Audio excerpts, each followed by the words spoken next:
Hi friends, இன்றைக்கி என்ன சமையல்னால் நான் இன்றைக்கி லஞ்ச் பாக்ஸ் தான் ரெடி பண்ண போகிறேன். அதுக்கு நான் இந்த லாங் காராமணி தான் எடுத்திருக்கேன். இது கிடச்சிச்சின்னா விடாதீங்க. இது அவ்வளோ உடம்புக்கு நல்லது.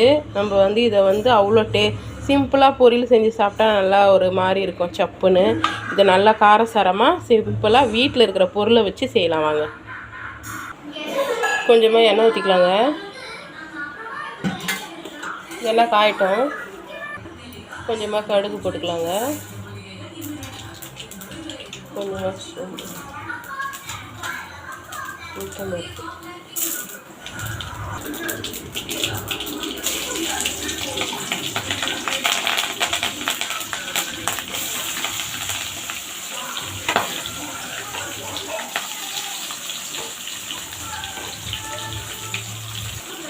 இப்போ தக்காளி போட்டுக்கலாங்க. கொஞ்சமாக உப்பு போட்டுக்கலாம்.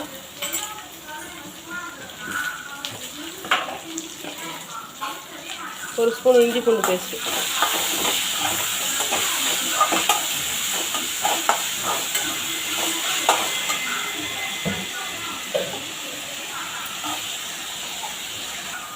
இன்னும் காய் சேர்த்துக்கலாம்.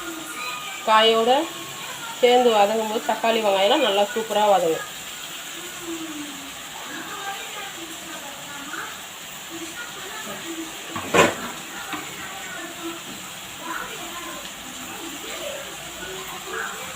கொஞ்சமாக மஞ்சள் தூள் போட்டுக்கலாம்.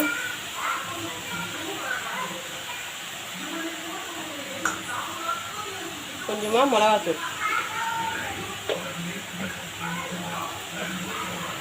அவ்வளோதான், இதுக்கேற்ற மசாலா. இனி நம்ம தேங்காய் கொஞ்சம் அரைச்சி இது மேலே போட்டுடலாம். கொஞ்சமாக தண்ணி கழிச்சிக்கலாங்க.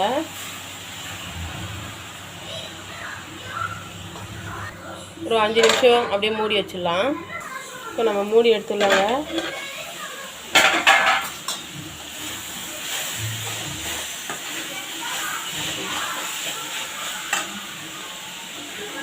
நம்ம அரைச்ச தேங்காய் போட்டுக்கலாம்.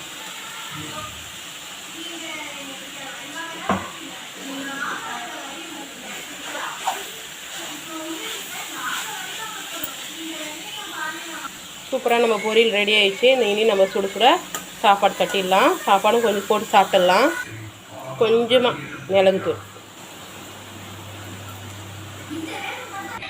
நம்மளோட பொரியல் சூப்பராக ரெடி ஆகிடுச்சு. சுட சப்பாத்திக்கு தொட்டு சாப்பிட்டா அவ்வளோ அருமையாக இருக்கும். பட்டாணி குருமா, இன்றைக்கி சுட சுட சோறு, முட்டை. லஞ்ச் பாக்ஸும் காலையில் டிஃபன் சப்பாத்தி, பட்டாணி குருமா. அது கூட நான் இன்றைக்கி வெள்ளை பூசணிக்காய் குருமாவும் செஞ்சுருக்கேங்க. அதை கொடுத்து அனுப்பியிருக்கேன். இதேமாரி நீங்களும் இந்த பொரியலை செஞ்சு பார்த்துட்டு என்னோடய சேனலை லைக் பண்ணுங்கள். மறக்காமல் சேனலை சப்ஸ்கிரைப் கொடுங்க. தொடர்ந்து சப்போர்ட் பண்ணுங்கள். உங்களோட ஒவ்வொரு சப்போர்ட்டும் என்னோட முன்னேற்றமாக இருக்கட்டும். பாய்ங்க.